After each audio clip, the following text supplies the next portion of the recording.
والصلاة والسلام على رسول الله وعلى آله وصحبه ومن اهتدى بهداه. أما بعد، فنبدأ على بركة الله في هذه الدورة المباركة. نبدأ تفسير سورة تبارك، ولكن المهم قبل موضوع التفسير أن ننتبه لشيء مهم جدا، وهو ضرورة تدبر القرآن. فهناك قراءة للقرآن، وهناك حفظ للقرآن، وهناك تدبر للقرآن. فأما قراءة القرآن فهي واجبة على كل مسلم أن يختم كتاب الله في كل شهر مرة، وهذا بينه رسول الله صلى الله عليه وسلم. لك أن تختم، ولا عليك أن تختم قراءة القرآن في كل شهر مرة. وأما الحفظ فهو مستحب وليس بواجب، ولم يكن كثير من الصحابة يحفظون القرآن. أما تدبر القرآن ففرض عين على كل مسلم، فرض عين على كل مسلم ولا عذر فيه. لا يقول إنسان لا يستطيع القراءة ولا الكتابة، لا بد أن تتدبر القرآن.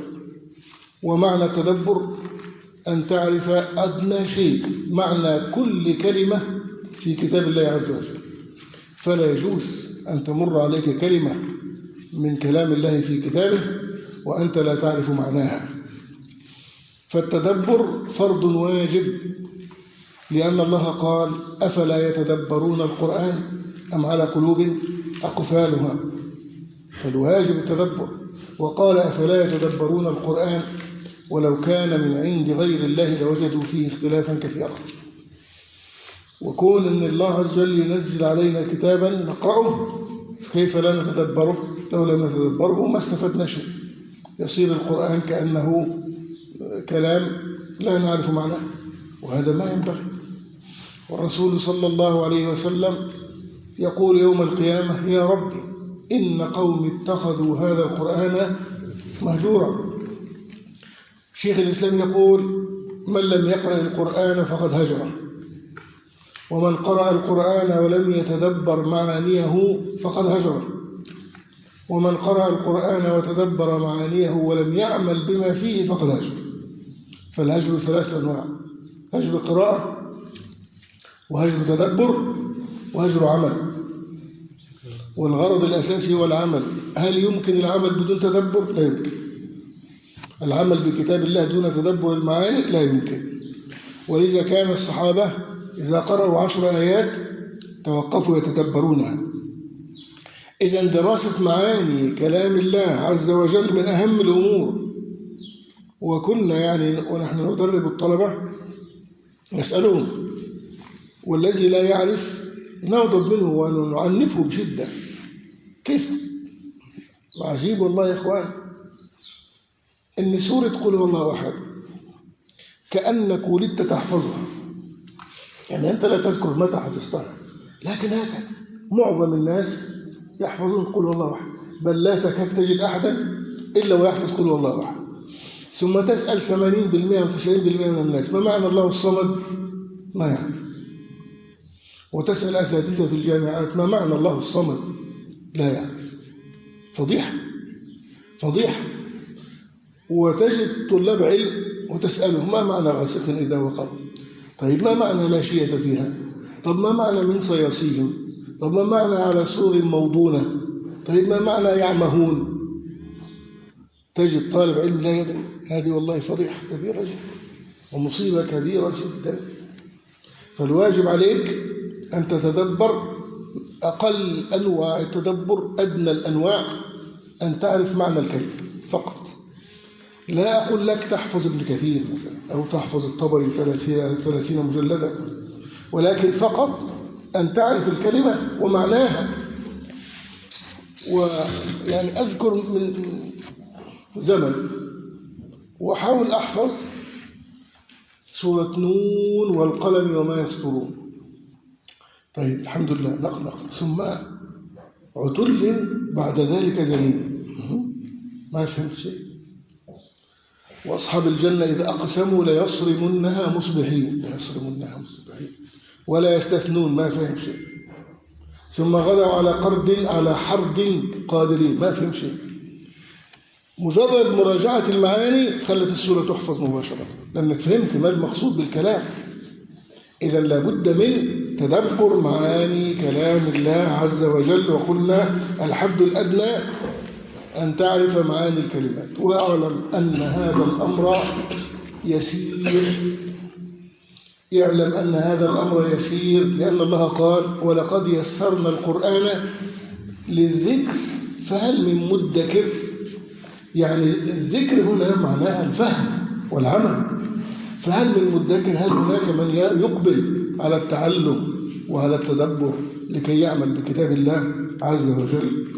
وكيف نبلغه للناس وأنت لو جلست مع شخص كافر أجنبي وتكلمه فيقول لك وإيش معنى؟ ما تستطيع تكلمه. هذه مصيبة، لأن فاقد الشيء لا يعطيه. قال الله: فإما يأتينكم مني هدى فمن اتبع هدايا فلا يضل ولا يشقى. طب كيف تتبع الهدى وأنت ما فاهم الهدى؟ لابد من فهم الهدى لكي تتبع الهدى. ومن أعرض عن ذكري فإن له معيشة ضنكا ونحشره يوم القيامة أعمى. فالشخص الذي لا يتدبر لا يستطيع العمل ولا يفهم شيء. هو كأنه يقرأ شيء أجنبي لأنه ما فهم. طيب، إذن لابد أن تكون موصولا بكتاب الله عز وجل تلاوة وتدبرا، ثم الأساس عملا. ولا يمكن أن تعمل قبل أن تتدبر حال من الأحوال. قال الله: كتاب أنزلناه إليك مبارك. لماذا؟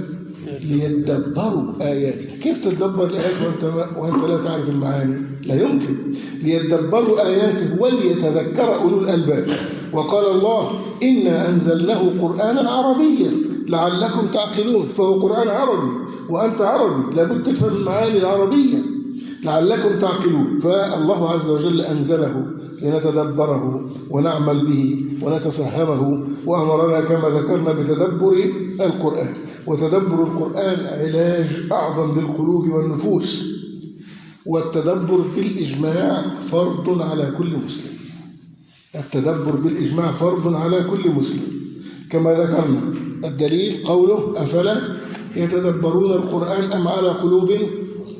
إذا من لم يتدبر القرآن على قلبه أقفال، على قلبه أقفال، وهذا وعيد من الله عز وجل.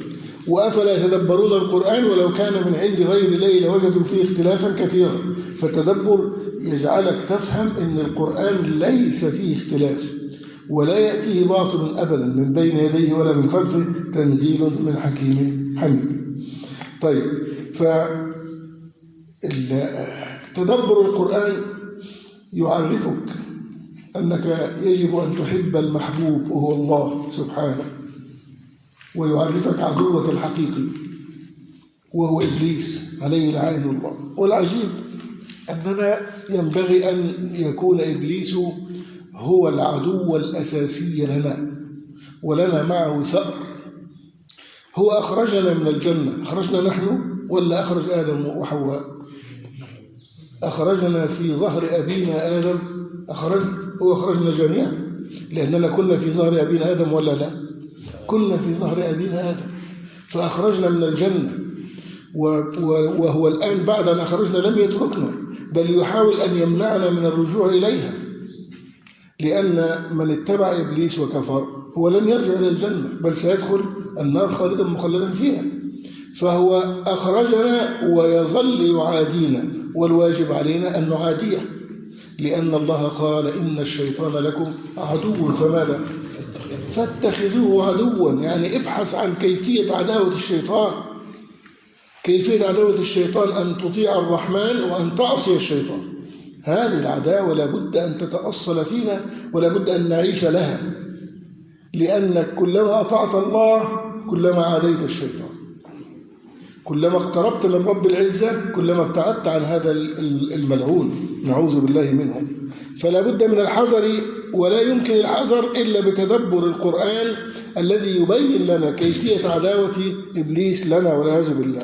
الله عز وجل كما ذكرنا قال: ليدبروا آياته وليتذكر أولو الألباب. فما يتدبر ويتذكر إلا أولو الألباب. والألباب جمع لب، يعني العقل الذي هو القلب.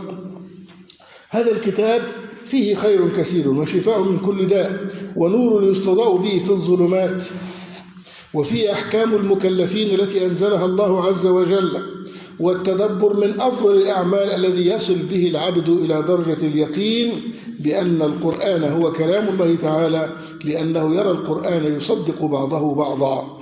الله عز وجل ذكر أن لو تدبرنا القرآن لزالت الأقفال.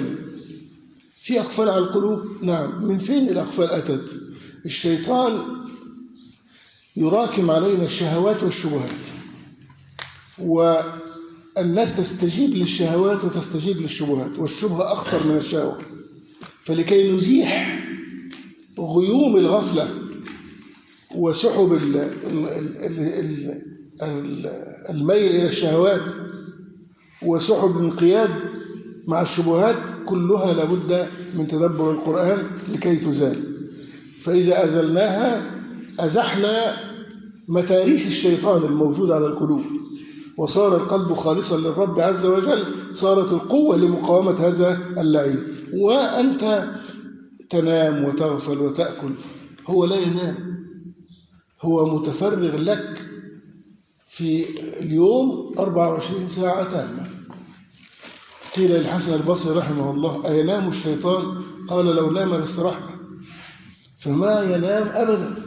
طيب هو فقيه جدا جدا في الشرع، ويعرف الشرع معرفة تامة، يحاول معك. هو ماذا يريد منك؟ يريد منك الشرك الأكبر، لكن يجدك أنت مسلم وتقرأ وتصلي، فهو يحاول أن يوقعك في الشرك الأكبر، فإن لم يستطع ففي الشرك الأصغر، فإن لم يستطع ففي البدعة، فإن لم يستطع أوقعك في الكبائر، فإن لم يستطع أوقعك في الصغائر، فإن لم يستطع نقلك من أوجب إلى واجب، وإن لم يستطع نقلك بين المستحبات، فيجعلك تفضل مستحبا على مستحب، يعني تفضل مستحبا الأدنى على مستحب أعلى، فلا يتركك أبدا.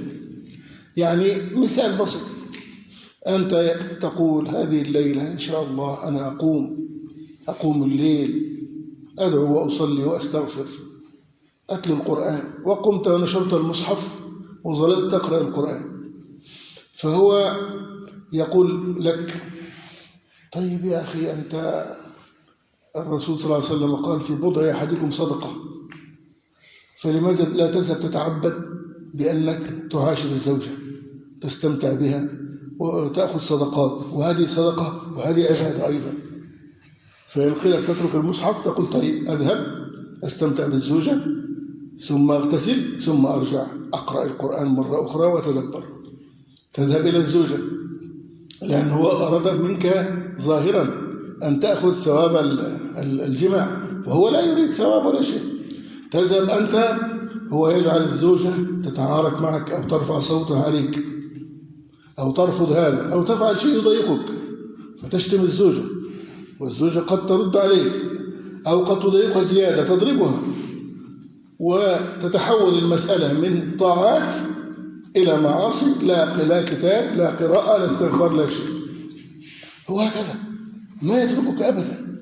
بل انظر، تأتي تدخل في الصلاة، مثلا صلاة الصبح التي صليتموها، يقول لك: طبعا أنت تعلم أن الله عز وجل إن لم تكن تراه فإنه يراك، لابد أن تكون خاشعا خشوعا تاما في صلاتك.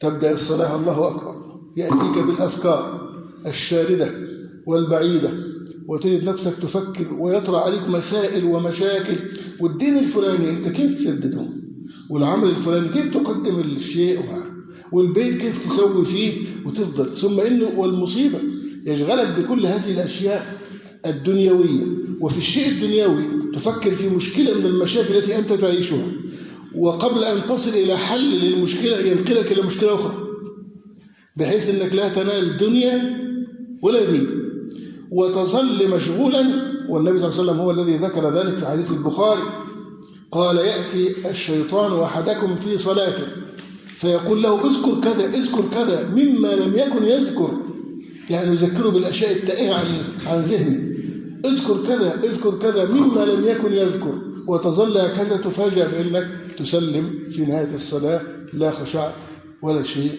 ولا. ثم لو كنت ضعيف الإيمان جدا وليس عندك علم، يقول لك أنت يا أخي عندك مشاكل كثيرة جدا تجعلك لا تخشع في الصلاة، والخاشعون في الصلاة هم الفائزون. أنت اترك الصلاة الآن حتى تحل المشاكل ثم تعود إلى الصلاة مرة أخرى، فينقلك إلى ترك الصلاة الذي هو شرك أصغر، وعلى قول آخر أنه إيش؟ شرك أكبر. فلا يتركك لا في المسجد ولا في المسجد الحرام ولا أنت أمام الكعبة. وإخوة يقولون كنا نطوف بالكعبة وننظر إلى بعض النساء وهن يطوفن ونشتهي هؤلاء النسوة في الطواف، سبحان الله. فهو لأنه قال لأقعدن لهم صراطك المستقيم، يعني في المساجد وفي مجال الطاعات وفي الحرم سبحان الله. فهو العدو الأساسي لنا، يريد أن يملأ القلوب شرا ونحن نريد أن نملأها إيمانا. طيب، إذن بداية مقاومة الشيطان ثم طريق الانتصار على الشيطان والله لا يبدأ إلا بتدبر القرآن. فلا بد إذن من تدبر القرآن. أمرنا النبي صلى الله عليه وسلم بالتدبر بعد أن أمرنا الله عز وجل. عن حذيفة رضي الله عنه قال: صليت مع النبي صلى الله عليه وسلم ذات ليلة فافتتح البقرة. هو حذيفة رضي الله عنه، حذيفة بن اليمان رضي الله عنهما، هو دخل على النبي صلى الله عليه وسلم وهو يصلي، فوقف إلى جواره ويصلي مع النبي صلى الله عليه وسلم. فالنبي صلى الله عليه وسلم افتتح البقرة فقلت يركع عند 100. قلت النبي صلى الله عليه وسلم سيركع عند 100 حتى لما يصل إلى أول يا أيها الذين آمنوا، ثم لا تقولوا راعنا وقولوا انظرنا واسمعوا، هذه أول يا أيها الذين آمنوا في القرآن. قلت يركع عند 100 فوصل ثم مضى يصلي، فقلت يصلي بها في ركعة، يعني يصلي بسورة البقرة كاملة في ركعة. فمضى فقلت يركع بها، ثم افتتح النساء بعد البقرة يقرأ النساء. لا، النبي صلى الله عليه وسلم قرأ البقرة ثم النساء، ثم افتتح النساء فقرأها، ثم افتتح آل عمران. وهذا والله من توفيق الله لرسولنا صلى الله عليه وسلم، حتى لو أننا قرأنا سورة قبل سورة ما نظن الصلاة باطلة، لأنه فعل ذلك صلى الله عليه وسلم. فجعل حكم التنكيس بدل الحرام صار مكروها فقط. ثم افتتح النساء فقرأها، ثم افتتح آل عمران فقرأها. شايفين 286 آية و176 آية النساء و200 آية سورة آل عمران. طيب، قرأها كيف قرأ هذه السور الثلاث الكبرى؟ قال يقرأ مترسلا إذا مر بآية تسبيح سبح، وإذا مر بسؤال سأل، وإذا مر بتعوذ تعوذ. هذا الحديث رواه مسلم. ركعة واحدة قرأ فيها. كيف قرأ البقرة؟ ألف لام ميم ذلك الكتاب لا ريب فيه، لا، وهذه قراءة صحيحة، لكنه ما قرأ هكذا، يترسل. تعرفون الترسل؟ يعني التمهل الشديد في ترتيل القرآن. وكل ما يمر بآية فيها تسبيح يسبح، وكل ما يمر بآية فيها سؤال جنة يسأل، فيها استعاذة بالله من النار يستعيذ. الله أعلم كم مضى من الوقت، ولكن أوقاتهم كانت مباركة، نسأل الله البركة في أعمالنا وأوقاتنا وعملنا. فهذا النبي صلى الله عليه وسلم لماذا يتدبر وهو يقرأ، وليس يقرأ وهو لاهي ولا ساهي. أنت في رمضان تجد أناس يمسكون المصحف يقول لك أنا ختمت 5 مرات في رمضان، وماذا؟ يقرأ على طول على طول على طول، ويذهب ثم ذهنه يشرد وهو يقرأ. وعن عوف بن مالك رضي الله عنه قال: قمت مع رسول الله صلى الله عليه وسلم ليلة فقرأ سورة البقرة. انظر: لا يمر بآية رحمة إلا وقف فسأل، ولا يمر بآية عذاب إلا وقف وتعوذ. حديث صحيح في صحيح أبي داود وصحيح النسائي. ما يمر بآية فيها رحمة إلا يسترحم الله، فيها عذاب إلا ويستغفر الله ويتوب إليه. وتدبر عظيم جدا وعمل في الوقت نفسه. وهذا يدلك على أنك إذا كنت تقرأ القرآن ثم توقفت تسأل أو تستعيذ أنه لا يبطل الصلاة، أنه لا يبطل الصلاة. وعن أبي جحيفة رضي الله عنه قال: قالوا يا رسول الله نراك قد شبت. النبي صلى الله عليه وسلم مات عنده 63 عاما ولكنه شاب. قال: شيبتني هود وأخواتها، التي فيها ذكر العذاب وذكر النعيم. وعن ابن عباس رضي الله عنهما قال: شيبتني هود والواقعة والمرسلات وعما يتساءلون وإذا الشمس كورت. حديث صحيح في صحيح الترمذي. فشيبته لماذا؟ لأنه يتدبر. أما الذي لا يتدبر ما في فرق بأن كلما نضجت جلودهم بدلناهم جلودا غيرها ليذوقوا العذاب.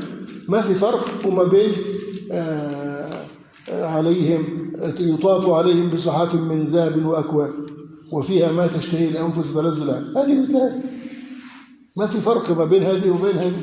أما المتدبر يقرأ الأولى يرتعد ويخاف، ويقرأ الثانية يرجو ويتمنى. فهذا يدل على أن النبي صلى الله عليه وسلم وصل إلى درجة الكمال في كل شيء، ومنها في تدبر القرآن. وهل يمكن الرجل أن يصل إلى الكمال؟ أجيبه. لا، كيف؟ قال النبي صلى الله عليه وسلم: كمل من الرجال كثير ولم يكمل من النساء إلا 4. وذكر منهم مريم وآسيا امرأة فرعون، وذكر خديجة وفاطمة. فالنساء منهن من يكمل، والرجال يكمل منهم كثير. كل الرسل كمل ولا لا؟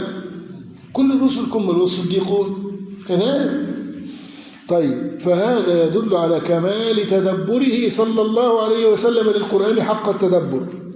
هذه الأولى، أن النبي صلى الله عليه وسلم كان مثالا أعظم في تدبر القرآن. أما الصحابة رضوان الله عليهم فقد حثوكم على تدبر القرآن. قال أمير المؤمنين عثمان رضي الله عنه: لو طهرت قلوبكم ما شبعتم من كلام ربكم. لو طهرت قلوبكم ما شبعتم من كلام ربكم. ولا يمكن التمتع بكلام الله إلا مع تدبره، لا يمكن. أما كونك أنت تسمع قارئا جيدا وتستمتع، أنت تستمتع بالطرب. ولذا أناس يغنون القرآن. فليس المقصود التمتع بالطرب ولا بالصوت، مع أن الصوت الحسن مطلوب ونحسن القرآن بأصواتنا، لكن المطلوب التدبر. ولذا أنت ترى أناسا يسمعون. طبعا تعرفون القراء السابقين في مصر، عبد الباسط، عبد الصمد والمنشاوي، ترى يقرأ والناس تقول: الله، إن المجرمين في عذاب جهنم خالدون. الله، لا حول ولا قوة إلا بالله. هو منشكع ومبسوط من إيه؟ من جمال الصوت. إحنا لا نعارض جمال الصوت، ولكن العبرة بتدبر جمال وكمال كتاب الله عز وجل. فلا بد من أن نستمتع بالقرآن، ولا بد من أن نخاف من آيات الوعيد في القرآن. وقال عبد الله بن مسعود رضي الله عنه: من أحب القرآن فهو يحب الله ورسوله. وقال أيضا: من أراد العلم فليقرأ القرآن فإن فيه علم الأولين والآخرين. فإن فيه علم الأولين والآخرين. وقال خباب بن الأرت رضي الله عنه: تقرب إلى الله ما استطعت، واعلم أنك لن تتقرب بشيء أحب إليه من كلامه. أنت تحب الله، طيب تقرب إليه بكلامه، هو أعظم الكلام. النبي صلى الله عليه وسلم كلامه طيب، أجيبه، وأوتي جوامع الكلم، لكن كلام الله أعظم، صح ولا لا؟ طيب، كيف وصف الجنة مثلا رسول الله صلى الله عليه وسلم؟ قال فيها: ما لا عين رأت ولا أذن سمعت ولا خطر على قلب بشر. والنبي صلى الله عليه وسلم وربنا قال: فيها ما تشتهيه الأنفس وتلذ الأعين وأنتم فيها خالدون. كلام أعظم بكثير. كلام النبي صلى الله عليه وسلم عظيم، أما كلام الله أعظم سبحانه. قال الحسن بن علي رضي الله عنهما، وهو من أفاضل الناس، هو خليفة راشد، أجيب، من الخلفاء الراشدين، هو آخر الخلفاء الراشدين لأنه خامسهم، لأن الخلافة الراشدة 30 عاما. حكم أبو بكر 2 رضي الله عنه، حكم عمر 10 سنوات رضي الله عنه. 2 و10 كم؟ طيب وحكم عثمان 13 عاما رضي الله عنه كم؟ وحكم علي بن أبي طالب 5 سنوات إلا 6 أشهر، وحكم الحسن 6 أشهر، ثم تنازل عن الخلافة. موقف عظيم جدا، وهذه من أعظم سنين المسلمين. العام 41 هذا يسمى عام الجماعة، عام 41 للهجرة، عام الجماعة. تنازل فيه الحسن بإرادته، مع أنه كان معه جيوش أمثال الجبال، لكنه تنازل وجمع كلمة المسلمين فسمي عام الجماعة. لذا الحسن أفضل من الحسين بالإجماع الحسن، بالإجماع الحسن. ولأن النبي صلى الله عليه وسلم أخذه على المنبر وقال: إن ابني هذا سيد وسوف يصلح الله به بين فئتين كثيرتين من المؤمنين أو طائفتين عظيمتين من المسلمين، فسمي العام عام الجماعة رضي الله عنه. قال الحسن بن علي رضي الله عنهما: إن من كان قبلكم رأوا القرآن رسائل من ربهم. من كان قبلكم من الصحابة الأولين، يقصد أباه، ويقصد طبعا عثمان وعمر وأبا بكر رضي الله عنهم. إن من كان قبلكم رأوا القرآن رسائل من ربهم فكانوا يتدبرونها بالليل ويتفقدونها في النهار. يتدبرون بالليل رهبان يقرؤون ويتدبرون، في النهار يطبقون ويعملون. والعلماء على مر العصور كانوا يحثون المسلمين على تدبر القرآن، وقالوا: لا يسأل عبد نفسه إلا بالقرآن، يعني حاسب نفسك بالقرآن، فإن كان يحب القرآن فهو يحب الله ورسوله صلى الله عليه وسلم. قال ابن القيم رحمه الله، ابن القيم يعني الواحد يغضب من بعض الإخوة، لازم لما تيجي تقول ابن القيم تقول ابن القيم ولا تقول ابن القيم الجوزية؟ طيب يعني كلمة ابن القيم الجوزية غلط ولا صح؟ بالألف ولا غلط ولا صح؟ غلط. الجوزية مدرسة، والقيم هذا ناظر المدرسة وهذا ابنه. فهل أنت تقول ابن الناظر المدرسة أو ابن المدير المدرسة ولا ابن مدير المدرسة؟ فإما أن تقول ابن قيم الجوزية أو ابن القيم وتقف. عرفت؟ فإذا أضفت الجوزية شيل الألف واللام من كلمة القيم، ابن قيم الجوزية أو ابن القيم فقط. طيب قال ابن القيم أو ابن قيم الجوزية رحمه الله: إن تدبر القرآن مع الخشوع عند قراءته هو المقصود والمطلوب، فبه تنشرح الصدور وتستنير القلوب. وإذا أردت الانتفاع بالقرآن فاجمع قلبك عند تلاوته. كيف تجمع القلب وأنت لا تفهم الكلام؟ سيصير كأنك تسمع طلاس لأنك ما فهم شيء. فاجمع قلبك عند تلاوته وسماعه، وألق سمعك، واحضر حضور من يخاطبه به من تكلم به، كأن ربنا يكلمك سبحانه عز وجل. قال تعالى: إن في ذلك لذكرى لمن كان له قلب أو ألقى السمع وهو شهيد. والمقصود القلب الحي الذي يتأثر بالكلام، ليس بغافل ولا ساهل. فالقرآن حياة القلوب وشفاء لما في الصدور، ولا شيء أنفع للقلب من قراءة القرآن بالتدبر والتفكر.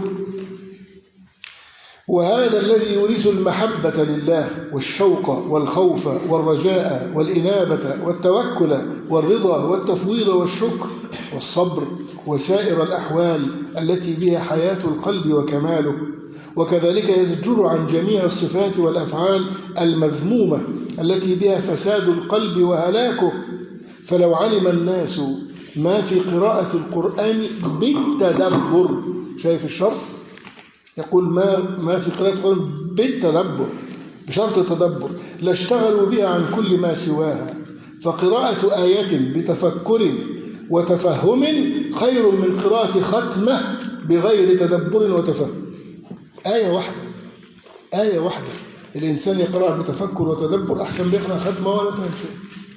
هو خلاص كأنه شريط تسجيل. لو تسمع الناس حتى يأكلون الحروف أكلا، إذا كده الناس سريع، هذا غلط. لابد من قراءة القرآن بتمهل وتدبر وتفكر وفهم. قال: هذا أنفع للقلب وأدعى إلى حصول الإيمان وذوق حلاوة الإيمان والقرآن، وهذه كانت عادة السلف. كل هذا كلام ابن القيم أنقله. وقد أخبر الله تعالى في القرآن أن أهل العلم هم الذين ينتفعون بالقرآن، فقال عز وجل: وتلك الأمثال نضربها للناس وإيش ما يعقلها إلا يعني إذن غير العالمين يعقلون شيء؟ ما يقرؤون لكن لا يعقلون، وما يعقلها إلا العالمون. وقد كان بعض السلف إذا مر بمثل من أمثال القرآن ولم يفهمه يبكي ويقول: إذا أنا لست من العالمين، لأنه وما يعقلها إلا العالمون، فلو قرأ شيئا ولم يفهمه يقول: إذا أنا لست من العالمين. فلا بد من أن الذي يتدبر القرآن أن يجاهد بقلبه وفكره لينال هذا العلم العظيم. قال تعالى: إنا جعلناه قرآنا عربيا لعلكم تعقلون. جعلناه قرآنا عربيا لعلكم تعقلون. والتعقل كيف يكون التعقل؟ هل يكون بغير التدبر؟ لا يمكن، لا بد من التدبر. فإذا نسأل الله أن يوفقنا للتدبر والتعلم والعمل به. هذه موجز عن ضرورة تدبر القرآن. نمسك سورة تبارك ونحاول التدبر. قال: أولا سورة تبارك سورة عظمى. فعن أبي هريرة رضي الله عنه أنه قال: قال رسول الله صلى الله عليه وسلم: إن سورة من القرآن 30 آية. سورة تبارك كم آية؟ وهي ربع. 30 آية تشفع لصاحبها حتى يغفر له، وهي سورة تبارك الذي بيده الملك. الحديث هذا قال أبو هريرة رضي الله عنه: سمعت رسول الله صلى الله عليه وسلم يقول: إن سورة من القرآن 30 آية تشفع لصاحبها حتى يغفر له، تظل تشفع لك لغاية ما ربنا يغفر لك، وهي سورة تبارك الذي بيده الملك. هذا الحديث رواه أبو داود برقم 1400، ورواه الترمذي برقم 2891، ورواه ابن ماجه برقم 3786. أبو داود والترمذي وابن ماجه، صح الألباني كلها. فإذا سورة تشفع لك، تشفع لك. طيب تشفع لك يوم القيامة. طيب وهل لها دور في القبر؟ قال عبد الله بن مسعود رضي الله عنه: قال رسول الله صلى الله عليه وسلم: سورة تبارك هي المانعة من عذاب القبر. المانعة من عذاب القبر، سورة تبارك تمنعك. خلي بالك، إذا نجوت من عذاب القبر نجوت من كل ما بعد. وأنتم تعلمون أن عثمان بن عفان رضي الله عنه كان إذا رأى القبر اصفر وجهه وقال: من نجا من هذا نجا مما بعده. فهي تمنع عذاب القبر. دي هذه لوحدها تخليك يعني تتمسك بسورة تبارك تمسكا عظيما جدا. قال: سورة تبارك هي المانعة من عذاب القبر. النبي صلى الله عليه وسلم، هذا الحديث من أخرجه؟ الحاكم، وصححه الألباني في صحيح الجامع برقم 3643 3643 في صحيح الجامع، وفي السلسلة الصحيحة برقم 1140. وعن عبد الله بن مسعود رضي الله عنه قال: اسمع هذا الحديث، هو موقوف على ابن مسعود رضي الله عنه، ولكن الموقوف فيما يتعلق بالعقيدة والتشريع لا حكم ايش؟ حكم المرفوع. يعني ايش مرفوع يا شباب؟ يعني كأن الذي قاله هو رسول الله صلى الله عليه وسلم. قال: أريد تنتبهوا جدا جدا. يؤتى الرجل في قبره، يؤتى الرجل في قبره فتؤتى رجلاه، يعني الملائكة يريدون أن يعذبوه في رجليه، فتؤتى رجلاه فتقول رجلاه: ليس لكم على ما علي ما قبلي سبيل، ما تستطيعون تعذبوني. كان أي صاحبي صاحب الرجلين كان يقوم يقرأ بي سورة الملك. إذن الرجلين أنت واقف تقرأ، فالعذاب يأتي يوم القيامة في القبر، يأتي العذاب في القبر عند الرجلين. الرجلين تقول: لا، ما ليس لكم، لا تعذبوني، ليس لكم. صاحبي كان يقوم بي يقرأ سورة تبارك. يتركوا الرجلين. قال ثم يؤتى من قبل صدره فيقول الصدر ليس لكم علي ما قبلي سبيل، كان يقرأ بي سورة الملك. ثم يؤتى رأسه فيقول ليس لكم علي أو على ما قبلي سبيل، كان يقرأ بي سورة الملك. قال فهي المانعة تمنع من عذاب القبر، وهي في التوراة سورة الملك، ومن قرأها في ليلة فقد أكثر وأطاب. أكثر وأطاب رواه الحاكم وابن أبي شيبة والطبراني والنسائي، وصححه الشيخ الألباني في صحيح الترغيب والترهيب برقم 1475 و 1589. أحاديث فيها كلام، هذه كلها أحاديث صحيحة تبين لك أن سورة تبارك أنت لازم تتعلق بها تعلقا شديدا جدا تمنع عذاب القبر. وأنت إذا نجوت كما ذكرت لك قاعدة، إذا نجوت من عذاب القبر نجوت مما بعده، نجوت مما بعده. ورسول الله صلى الله عليه وسلم كان يقرأ سورة تبارك كل ليلة.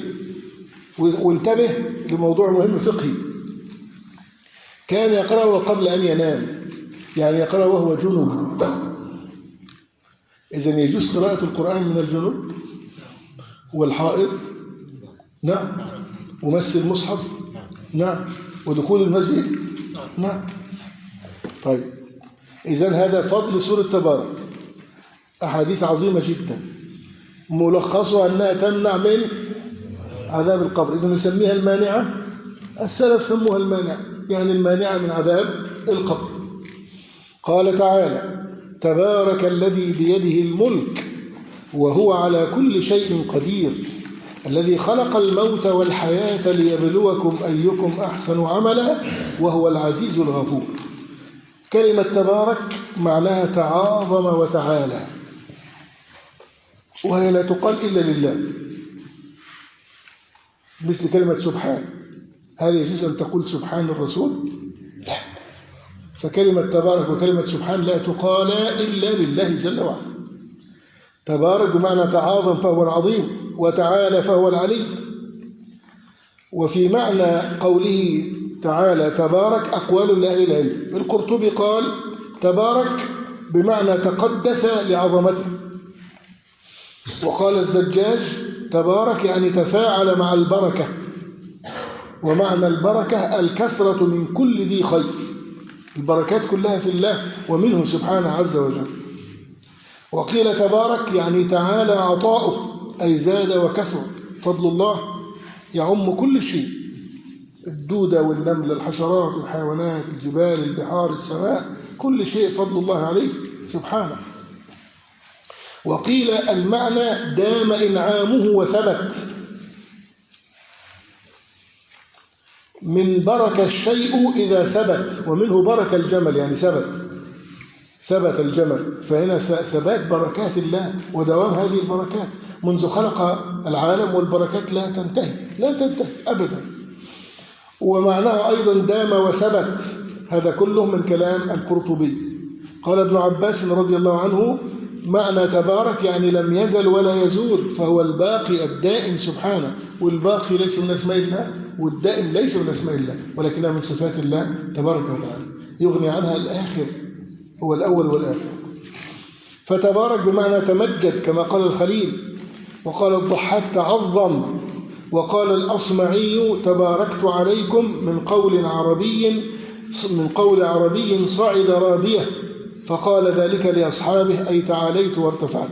هذا يفسر في اللغة أن الإنسان المتبارك هو الإنسان الذي يصعد ويعلو، والله عز وجل هو العلي سبحانه عز وجل. واستوى على العرش يعني استعلى على العرش، استعلى، وليس كما يقول الأشاعرة استولى، أعوذ بالله، بل استعلى. وقال ابن عباس في رواية أخرى والحسن البصري والنخعي هو من البركة يعني التزايد في الخير، فزاد خيره وعطاؤه وكثر سبحانه الله تبارك وتعالى. فأقوال كثيرة جدا ملخصها أن من الله البركات والأفضال والنعم الدائمة الزائدة المستقرة سبحانه عز وجل. أرزاق الله يرزق الخلق أجمعين، ويرزقك من كل وجه، وأعظم رزق هو الهداية. أعظم رزق لك هو الهداية، أعظم من المال والصحة والعافية وكل شيء. فلأنه هو تبارك وزاد خيره وشملت بركاته الخلق كله سبحانه، فإذا لا يستحق العبادة إلا هو، لأن الربوبية تستلزم الألوهية. ولماذا نؤله الله ونعبده وحده؟ لأنه هو وحده الرب. لو في رب آخر نعبده، لكن ما في. والرب يعني له الخلق والملك والتدبير، فالخالق هو والمالك هو والمدبر هو. لو في خالق مع الله نعبد، لكن أعوذ بالله، لو فيه رازق مع الله ما في، لو فيه مالك مع الله ما في أحد أصلا، ما في أحد يملك شيء يا شباب. والله أنت يخيل إليك أنك تملك. انظر إلى أي أرض، هذه الأرض يملكها فلان الفلاني، طيب وقبله ب100 سنة، وقبله ب100 سنة، وقبله كل الناس يأخذون الملك، الأموال يأخذونها والأملاك يأخذونها بالميراث، بالبيع، بالشراء، بالعافية، بالقوة، بالاستعمار، ثم يزورون ويتركون. كل الملك لله وحده سبحانه، فلا شريك له في خلقه، ولا شريك له في ملكه، ولا شريك له في تدبيره. إذن لا ينبغي أن يكون له شريك في التعبد، لأن الربوبية عطاءات الرب إلينا، والألوهية واجبات العبد تجاه الرب عز وجل. فهو سبحانه هو الرب، إذن هو الإله. الرب يعني الخالق المالك المدبر الرزاق. الإله يعني المعبود المحبوب وحده تبارك وتعالى. فهو لا يحب لذاته إلا الله. يعني أنت تحب محمدا صلى الله عليه وسلم، هل تحب لذاته؟ لا يجوز. وهل تحب الصحابة لذواتهم؟ لا يجوز. لا يجوز أن يحب لذاته إلا هو فقط. نحن نحب فيه ولا هو به. فنحن نحب محمدا صلى الله عليه وسلم لله وفي الله، ونحب الصالحين لله وفي الله. أما هو المحبوب وحده سبحانه جل وعلا، فتبارك تعاظم وتمجد سبحانه عز وجل. ولا بد من عبادته وحده، وعبادة غيره معه كفر مخلد في النار. لأن كيف نعبد من لا يملك مثقال ذرة في السماوات ولا في الأرض؟ الله عز وجل قال إن الذين تعبدون من دون الله لا يملكون لكم رزقا فابتغوا عند الله الرزق واعبدوه واشكروا إليه ترجعوا. وقال تعالى ويعبدون من دون الله ما لا يملك لهم رزقا من السماوات والأرض شيئا ولا يستطيعون. ما في معبود يستطيع أن يؤدي شيء. النصارى يعبدون عيسى ابن مريم صلى الله عليه وسلم. عيسى ابن مريم لا يملك شيء ولا يستطيع أن يعطي شيء، هو عبد مخلص لله تبارك وتعالى، عبد الله ورسوله. وقال تعالى وهو يطعم العالم كله ولا يطعم جل وعلا. وقال ما أريد منهم من رزق وما أريد أن يطعمون إن الله هو الرزاق. هذه كلمة الرزاق ذكرت في القرآن مرة واحدة هنا. هو الرزاق ذو القوة المتين جل وعلا. وقال تعالى هو الذي يريكم آياته وينزل لكم من السماء رزقا وما يتذكر إلا من ينيب فادعوا الله. طالما هو الرزاق والخالق والمالك، عطاءات نزل. كلمة عطاءات هذه عطاءات الرب. يجوز لي أن أقول هذا؟ يعني يجوز أن نعرف الربوبية بأنها عطاءات الخالق للخلق؟ يجوز ولا ما يجوز؟ طب كيف جبت منين هذا الكلام؟ قال موسى صلى الله عليه وسلم ربنا الذي أعطى كل شيء ثم ربنا الذي أعطى كل شيء خلقه ثم هدى سبحانه تبارك وتعالى. طيب إذا تبارك وهو فعل جامد لا يتصرف، يعني هو تبارك ما يصلح تصرفه نهائيا، فلا يأتي منه لا مضارع ولا مصدر ولا اسم فاعل ولا غير ذلك، فهو مختص برب العزة تبارك وتعالى لا يقال لغيره. وأما كون الأصمعي يقال لغيره فلا عبرة بكلام الأصمعي. طيب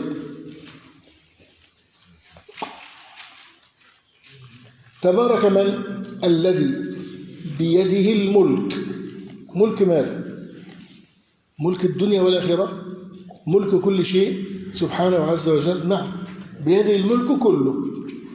أنت يخيل إليك أنك تملك، الناس تملك، ولكن هذا ملك طارئ ليس ملكا حقيقيا. يعني لو هناك مال في جيبك أنت تظن أن هذا أنك تملكه، مع أنك لو مت الآن أحب الأحباب إليك أول شيء يأخذ الذي في جيبك ويجردك من ملابسك، صح ولا لا؟ وكل واحد عنده أملاك تأخذ منه بمجرد موته. طب خلينا في أكثر من ذلك، أنت تظن أن عينك هذه أنت تملكها، وإن يدك هذه أنت تملكها، أنت في وهم، أنت في وهم. أنت مالك أمين، يعني وكيل على يدك تستعملها في طاعة الله، وكيل على عينك تنظر بها إلى ما أحل الله سبحانه وتعالى. لكن ليست عينك هذه ملك لك ولا يدك ملك لك. فلو أن إنسانا أصيب بانفصال شبكي، يعني أصابه العمى، هل يستطيع أن يعيد البصر لنفسه؟ لأن خلاص المالك الأصلي قال لها كفى لا تنظري بعد ذلك. أو يد وشلت، هذه اليد ملك لله، قال لها توقفت، فيدك توقفت، حاشانا وإياكم، نسأل الله أن يعافينا من كل سوء. تقول لها يا يدي، كيف يا يدي، أنت معي من ساعة ما ولدت وأنت معي، تحركي. هل تسمع كلامك؟ المالك الأصلي لغى التوكيل، خلاص المالك الأصلي ألغاك، لم تعد أنت لست مالكا، أنت تظن أنك تملك، يخيل إليك أنك تملك. أما الذي يملك بصرك ويدك وقوتك هو ربي تبارك وتعالى. فالمالك الأصلي هو الله، يملك كل شيء، يملك عقلك وقد يذهب عقلك، يملك عمرك تموت في لحظة، كل شيء ملكه كن فيكون جل وعلا. إذن الذي بيده الملك كله. أما ربنا يقول وما ملكتم مفاتحه، صح، وقال وما ملكت أيمانكم، هذا ملك إيه؟ طارئ. ما معنى طارئ؟ غير حقيقي، أنت وكيل فقط، أمين. طيب الشخص الأمين ينبغي يخون الأمانة؟ يعني لما واحد يعني يوضع معك شيء ويستأمنك عليه، الواجب أنك تصون الأمانة ولا لا؟ طيب العينان أمانة يعني؟ طيب إذا نظرت إلى محرم الله خنت، وإذا يدك استعملتها في معصية الله خنت. يا أيها الذين آمنوا لا تخونوا الله والرسول وتخونوا أمانتكم وأنتم تعلمون. فالملك كله لله تبارك وتعالى، يملك الدنيا والآخرة جل وعلا، ويملك السلطان فيهما، سلطانه نافذ سبحانه، أمره وقضاؤه نافذ. قال تبارك الذي بيده الملك، يعني الملك كله، وهو على كل شيء قدير ذو قدرة. وإحنا قلنا القدرة أول صفة عند الأشاعرة، والأشاعرة يعتمدون في إثبات صفات الله على العقل ولا النقل؟ العقل. عندهم كم صفة؟ 7. طيب السبعة كيف رتبوها السبعة؟ هم قالوا النظر إلى الكون، يظهر في هذا الكون قوة عظيمة، وسماء وأرض وبشر وجن وملائكة ونجوم وكواكب وجبال وبحار، إذن في قدرة، فالله هو القدير، أول صفة القدرة.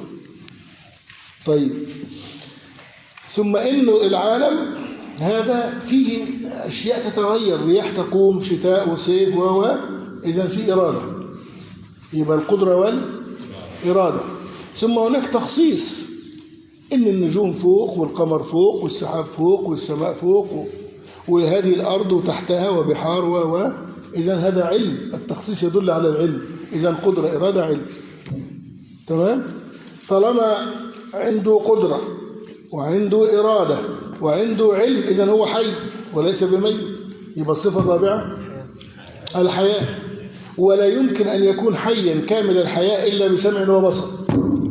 يبقى الصفة الخامسة والسادسة السمع والبصر، ولا بد أن يتعامل مع خلقه فيتكلم. الصفة السابعة الكلام. هم 7 صفات، 7 صفات أريد تتأملهم الأشياء: قدرة، إرادة، علم، حياة، سمع، بصر، كلام.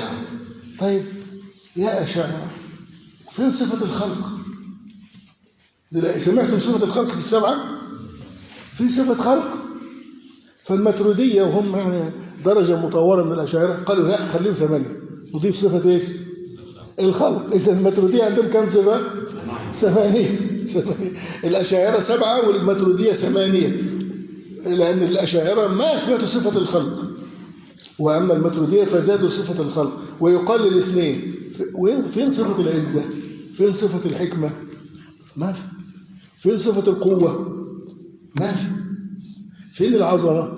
ما في صفات، ما في. هم 7 أو 8، 7 عند الأشاعرة و8 عند الماتريدية. سبحان الله. طيب فإن أول صفة لفتت أنظارهم هي صفة إيش؟ القدرة. أهل السنة يثبتون القدرة؟ طيب عقلا ولا نقلا؟ نقلا وعقلا. نقلا وعقلا. وكيف منهجنا في إثبات الصفات؟ أي صفة أثبتها الله أو أثبتها رسول صلى الله عليه وسلم نثبتها. الله قال كذا، إذن هذه صفته، هو الذي ذكر، المرجع إليه هو تبارك وتعالى. طيب فهو عنده قدرة. قدرة الله مقيدة أم مطلقة؟ هو في صفة مقيدة لله عز وجل؟ لا، في الخلق. صفة الخلق ليست مطلقة، وإنما هي مقيدة بالمشيئة. فهو يخلق إيه؟ ما يشاء، وربك يخلق ما يشاء ويختار. إذن صفة الخلق تابعة لصفة المشيئة. ولذا لما يجي المعتزلة ويقول قول الشيطان ما قاله، هم شياطين، يقول لك أنتم تقولون إن الله قادر على أن يخلق كل شيء وأي شيء، هل يقدر الله أن يخلق مثله؟ شوف السؤال هذا عمره ما خطر في بالك ولا لا؟ ولا هو شياطين المعتزلة قالوا هذا. نقول له الله عز وجل على كل شيء قدير. صفة القدرة مطلقة تماما ليست مقيدة. القدرة صفة القدرة مطلقة ليست مقيدة.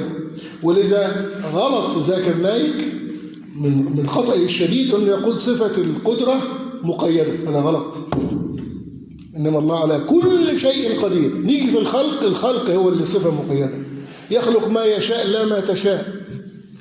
يعني تقول أنت ما في حصان يكون له جناحين ويطير؟ الله ما خلق حصان له جناحين ويطير، لأنه يخلق ما يشاء لا ما تشاء أنت. صح؟ إذا صفة الخلق إيه؟ مقيدة بإيش؟ بالمشيئة. تمام؟ إنما القدرة دي أول صفة نتكلم عنها، ما احنا في كلمة التقدير. القدرة إيش؟ مطلقة تامة، فلا يعجزه شيء. القدرة ضد العجز، فالله لا يعجز عن شيء. القدرة ضد العجز، والقوة ضد الضعف. والله له القوة وله القدرة. القدرة ضد العجز، لا يعجز عن شيء. والقوة ضد الضعف، فلا يضعف عن شيء. فهناك فرق بين القوة والقدرة. تمام؟ يعني إنسان يستطيع يحمل 100 كيلو، عنده قوة لحمل 100 كيلو. إذا ما يستطيع عنده ضعف عنه. تمام كده؟ لكن ما يستطيع يحمل 1000 طن، هذا يعجز. فالله لا يعجز ولا يضعف، إذن هو القدير والقوي. واضح؟ فالصفة العظمى الأولى هي القدرة، صفة القدرة. ولكن أعظم صفة لله على الإطلاق هي الحياة، حي دائم. ولذا قول التكفيريين وإسحاق الحويني وغيره أعظم وسيد قطب وكل التكفيريين عندهم أعظم صفة لله صفة التشريع. التشريع إيه؟ صفة التشريع. نعم لله صفة التشريع، لكن هي أعظم صفة؟ لا، لأنه الله كان الله ولم يكن شيء معه، كان الله ولم يكن شيء غيره، كان الله ولم يكن شيء قبله، كان قديرا وحيا وعليما وسميعا وبصيرا وكله. هل شرع؟ لا، فيه صفة تشريع، يقدر على التشريع، لكن هل شرع لما كان وحده؟ هل شرع؟ لا، ثم شرع. هم يريدون أن يقولون التشريع هو الصفة العظمى لله، يعني معناها من شرع مع الله فقد كفر، فالحكام كفر. هذا شيء نعوذ بالله. طيب لكن الصفة نقول الحياة أعظم صفة لله، لكن أول صفة يهتدي إليها العقل مع النقل هي القدرة. القدرة، وهو على كل شيء قدير. فهو قدير بلا عجز ولا بلا ضعف؟ بلا عجز، لكنه قوي بلا ضعف. فالله قدير لا يعجزه شيء ولا يحول بينه وبين شيء عجز. الذي خلق الموت والحياة. الموت مخلوق والحياة مخلوقة. الموت مخلوق طبعا، أما الحياة حياته هو، لا، إن حياته صفة ذاته، أما حياة الباقي كله مخلوق. إذا خلق حياة الخلق وخلق موت الخلق، فلا يجري عليه موت، فهو الدائم الباقي سبحانه. الآخر جل وعلا. خلق الموت والحياة فأمات من شاء وأمات ما شاء وأحيا من أراد وما أراد، ولكنه يحيي إلى أجل معلوم سبحانه عز وجل. طيب، فالفلاسفة يقولون الموت شيء عدمي، نقول لا، الموت شيء وجودي. فلسفة، لكن لابد نهتم به لأن نرد عليهم. هم يقولون الموت شيء عدمي، يعني إذا الإنسان مات خلاص صار تراب ولا بترول وانتهى. وهذه الحياة ما هي إلا أرحام تدفع وأرض تبلع. أرحام تدفع يعني نساء تلد وأرض تبلع. نقول لا، خلق الموت والحياة يعني معناه يميتكم ثم يحييكم. يبقى الموت أمر وجودي ولا عدمي؟ وجودي. فهمتم الفرق؟ لما تقرأها تستغرب، لا هي بسيطة. وجودي بمعنى الكبش، يأتي عليه الكبش ويذبحه الله يوم القيامة. لكن الموت نفسه الذي يصيبنا الآن شيء وجودي وليس شيئا عدميا. ولذا هم يقولون إذا أنا مت خلاص سأصير رملة ولا تراب. ودي كارثة، لأن لو ما في يوم آخر الإنسان سيفعل كل المعاصي والكبائر وكل شيء، خلاص ما في حساب. فهو على كل شيء قدير الذي خلق الموت والحياة. لماذا؟ ليبلوكم أيكم أحسن عملا. إذا خلق الموت والحياة لكي يحييكم يوم القيامة ويحاسبكم على حسن العمل أو سيئة العمل. فهذا معنى ليبلوكم أيكم أحسن عملا، يعني ليختبركم فينظر أيكم له لله أيكم له أطوع وأيكم له أرهب وأخشى وإلى طلب رضاه أسرع. عن قتادة في قوله الذي خلق الموت والحياة قال أذل الله ابن آدم بالموت. ما يستطيع واحد يقول أنا لن أموت، هو يتخيل. ما في حقيقة أقرب إلى الخيال من الموت، مع أنك ترى في كل يوم موت. تقول نعم هم يموتون، الناس تموت، ما أنت ستموت وأنا وكلنا. وجعل الدنيا دار حياة ودار فناء وجعل الآخرة دار جزاء وبقاء. طيب، يعني أنت بعد يوم القيامة إن شاء الله ستبقى ولا ستزول؟ طيب، في موت بعد يوم القيامة؟ ما في.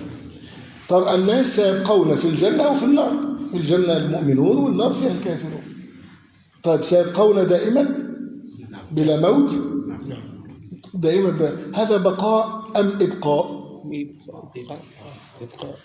هذا إبقاء، لأن الله سبحانه على كل شيء قدير، ممكن أن يعدم كل شيء، اللي في الجنة واللي في النار وكل، لكن وعد وهو لا يخلف وعدا. إذن الجنة والنار والذين في الجنة والنار كله باقي بإبقاء الله له، أما هو باق بذاته تبارك وتعالى.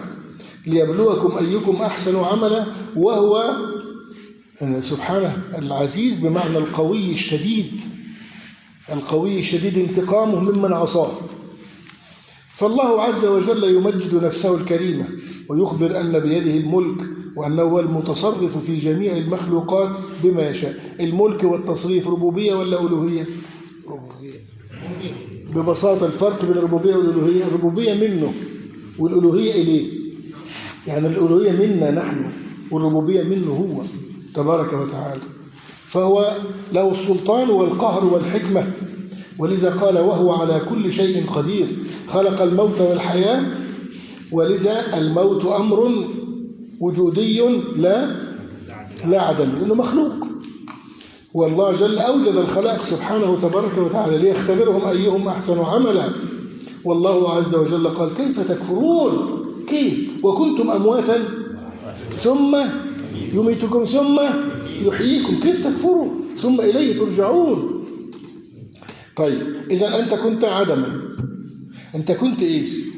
أنت كنت معلومة عند الله عز وجل، معلومة أزلا عند الله تبارك وتعالى، ثم الله تبارك وتعالى قدرك معلومة، ثم وكتب هذه المعلومة في اللوح المحفوظ، ثم لما شاء حول هذه المعلومة إلى موجود خلق. وإذا هي ذي القدر التدبير بعلم، هو العلم تقدير كتابة، ثم لما شاء خلق أفعال العباد سبحانه عز وجل. فأنت كنت معلومة عند الله تبارك وتعالى. والله سمى هذه النشأة حياة، قال ثم يميتكم ثم يحييكم، وقال ليبلوكم أيكم أحسن عملا أيكم خير عملا. هل قال أيكم أكثر عملا؟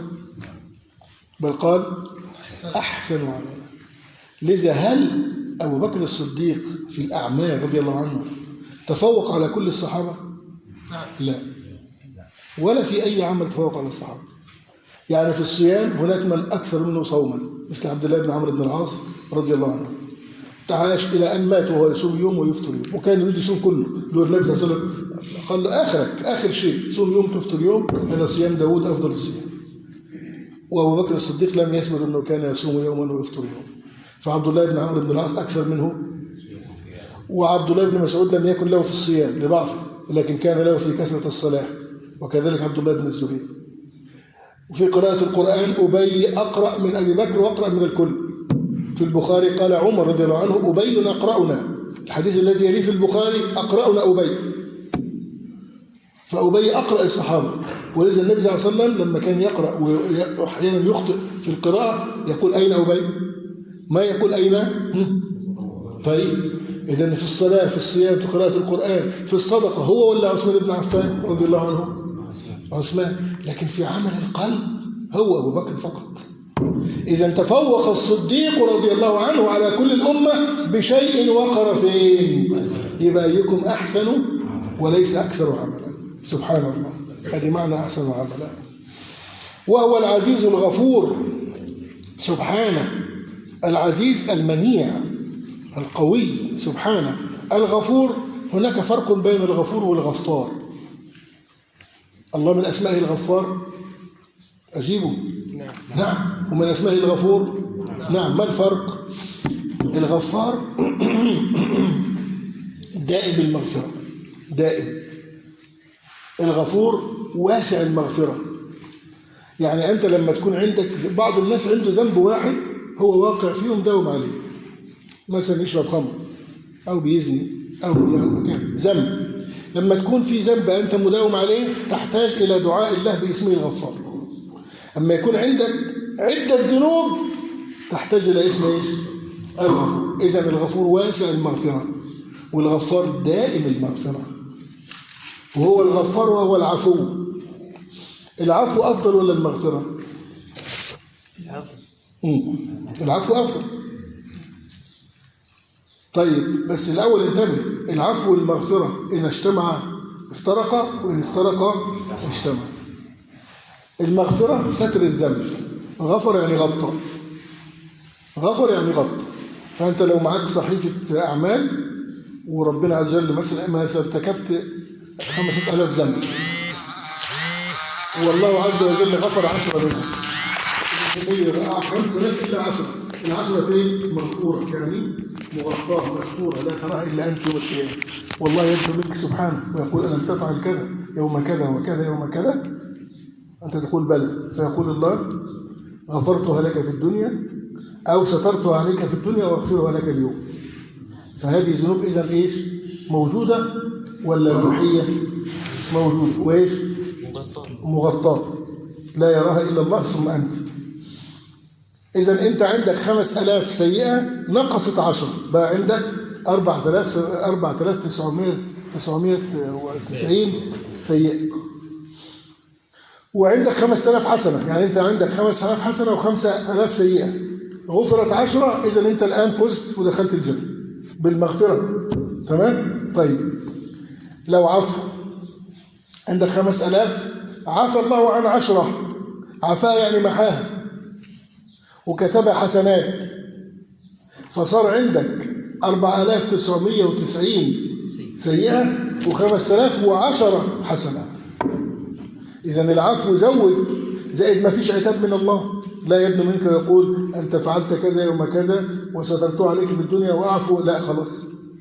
فالعفو، لذا الله عز وجل قال إلا من تاب وآمن وعمل عملا صالحا فأولئك يبدل الله سيئاتهم حسنات. دي السيئة تصير حسنة كيف؟ يعني كذب تصير صدق؟ لا يمكن. مستحيل ولا لا؟ كذب يصير مكتوب صدق؟ لا يمكن. غيبة تصير مدح؟ مستحيل. زنا يصير عفة؟ مستحيل. فيبدل الله سيئاتهم حسنات، يعني تمحى السيئة ويكتب بدلها توبة. إذا يبدل الله سيئاتهم حسنات يعني توبات، فيكتب بدل السيئة يكتب كلمة إيه؟ وكلمة توبة توضع في سجل السيئات ولا سجل الحسنات؟ الحسنات. إذا لا، المغفورة في سجل السيئات مغطاة والمعفو عنها. فهمتم يا شباب؟ إذا العفو والمغفرة إن اجتمعا افترقا، وإن افترقا اجتمعا، فإذا اجتمع العفو أفضل منه. وإذا في ليلة القدر تقول اللهم إنك عفو تحب العفو فاغفر لنا فاعف عنه، فالعفو أفضل. طيب، إذا سبحانه الغفور العزيز الغفور. هنا ذكر الغفور غير الغفار. الغفور معناها والغفار معناها دائم المغفرة سبحانه عز وجل. طيب، احنا نكتفي بهذا القدر اليوم سورة تبارك. نبدأ المرة القادمة في سورة تبارك باسم العزيز، بيان الاسم، لأن أسماء الله الحسنى عظيمة جدا، ودراسة الأسماء الحسنى هي قلب ورأس وأساس التوحيد، وتجمع الربوبية مع الألوهية. لابد من دراسة أسماء الله الحسنى، لأن العالم كله دنيا وآخرة هو عبارة عن آثار صفات الله عز وجل في الدنيا والآخرة. كل شيء يحدث في الدنيا ويحدث في الآخرة هو أصلا راجع إلى صفات الله عز وجل. يعذب الكافرين لأنه من صفاته أنه شديد العذاب، يعاقب أنه سريع العقاب، يدخل المؤمن الجنة لأنه هو الرحيم، وهكذا.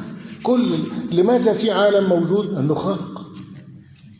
لماذا في جنة ونار؟ لأنه يثيب العباد على ما فعلوا. فكل شيء في العالم دنيا وآخرة آثار لأسماء الله وصفاته سبحانه. فمن المهم جدا دراسة أسماء الله وصفاته. بارك الله فيكم. نلتقي إن شاء الله في المرة القادمة مع اسم العزيز.